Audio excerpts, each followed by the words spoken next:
പല ആൾക്കാരും കണ്ണിൻ്റെ കൃഷ്ണമണിക്ക് ചുറ്റും ഒരു വെള്ള വൃത്തം, വെള്ള നിറത്തിലുള്ള ഒരു സർക്കിള് കൃഷ്ണമണിക്ക് ചുറ്റും കണ്ടിട്ട് അത് തിമിരമാണോ എന്ന് സംശയിച്ച് ഡോക്ടറിനെ കാണാൻ വരാറുണ്ട്. അപ്പോൾ അത് എന്താണെന്നാണ് പറയാൻ പോകുന്നത്. അത് തിമിരമല്ല, അത് കണ്ണിൻ്റെ കൃഷ്ണമണി, നമ്മുടെ ഈ കണ്ണിൻ്റെ ഈ കറുത്ത ഭാഗം അതിന് ചുറ്റും കാണുന്ന വെള്ള നിറത്തിലുള്ള ഒരു വൃത്തമാണ്. അതിന് പേരാണ് ആർക്കസ് സെനിലിസ്. ആർക്കസ് എന്ന് പറഞ്ഞാൽ ഒരു ആർക്ക് ഷേപ്പിൽ അല്ലെങ്കിൽ ഒരു ഏകദേശം വൃത്താകൃതിയിലുള്ള എന്നാണ് അർത്ഥം. സെനിലിസ് എന്നാൽ പ്രായക്കൂടുതൽ കൊണ്ട് ഉണ്ടാകുന്നത്.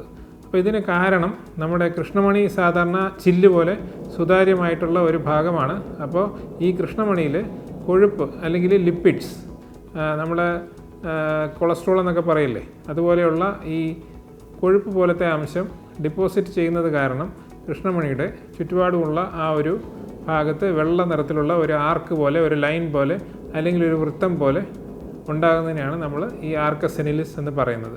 ഇത് തിമിരമല്ല. തിമിരം ഉണ്ടാകുന്നത് കണ്ണിൻ്റെ ഉള്ളിലാണ്, കൃഷ്ണമണിയിലല്ല, കണ്ണിൻ്റെ ഉള്ളിലാണ്. കണ്ണിനകത്ത് കാണുന്ന കറുത്ത ഭാഗം, അതാണ് പ്യൂപ്പിൾ എന്ന് ഉദ്ദേശിക്കുന്നത്. ആ പ്യൂപ്പിളിൻ്റെ പുറകിലാണ് കണ്ണിനകത്ത് ലെൻസ് ഇരിക്കുന്നത്. ഈ ലെൻസ് സാധാരണ സുതാര്യമാണ്, ഈ കണ്ണടിയുടെ ചില്ല് പോലെ സുതാര്യമാണ്. അത് വെളുത്തു പോകുന്നു, അല്ലെങ്കിൽ മഞ്ഞ കളറാകുന്നു, അല്ലെങ്കിൽ ബ്രൗൺ കളറാകുന്നു. അതിനെയാണ് നമ്മൾ തിമിരം എന്ന് വിളിക്കുന്നത്.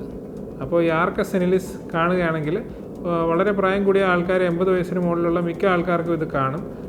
ചെറിയ പ്രായത്തിൽ കാണുകയാണെങ്കിൽ 30-40 വയസ്സിൽ കാണുകയാണെങ്കിൽ നമ്മുടെ ശരീരത്തിലെ കൊഴുപ്പിൻ്റെ അംശം പരിശോധിക്കുന്നത് നന്നായിരിക്കും. നമ്മുടെ ഫാസ്റ്റിംഗ് ലിപ്പിഡ് പ്രൊഫൈലൊക്കെ നോക്കി കൊളസ്ട്രോൾ ഉണ്ടോ, കൊഴുപ്പ് ശരീരത്തിലുണ്ടോ എന്ന് പരിശോധിച്ച് ആവശ്യമാണെങ്കിൽ അത് നിയന്ത്രിക്കാനുള്ള നടപടികളോ എക്സസൈസോ അല്ലെങ്കിൽ ഗുളികളോ മറ്റോ സ്വീകരിക്കുന്നത് നന്നായിരിക്കും. ഇത് ഈ വെള്ളവൃത്തം മാറാനായിട്ട് ചികിത്സയൊന്നുമില്ല. പക്ഷേ ഇത് ശരീരത്തിൽ കൊളസ്ട്രോളോ കൊഴുപ്പുകളോ കൂടുതലുണ്ടാകാം എന്നുള്ള ഒരു സാധ്യതയാണ് കാണിക്കുന്നത്. അപൂർവമായി ചിലർക്ക് ഇത് കുടുംബപരമായി എല്ലാവർക്കും ഉണ്ടാകാറുണ്ട്. അവർക്ക് കൊളസ്ട്രോളൊക്കെ ശരീരത്തിൽ നോർമലാണെങ്കിലും ഇത് കണ്ടെന്ന് വരാം. ഇത് പേടിക്കേണ്ട ഒരു അസുഖമല്ല.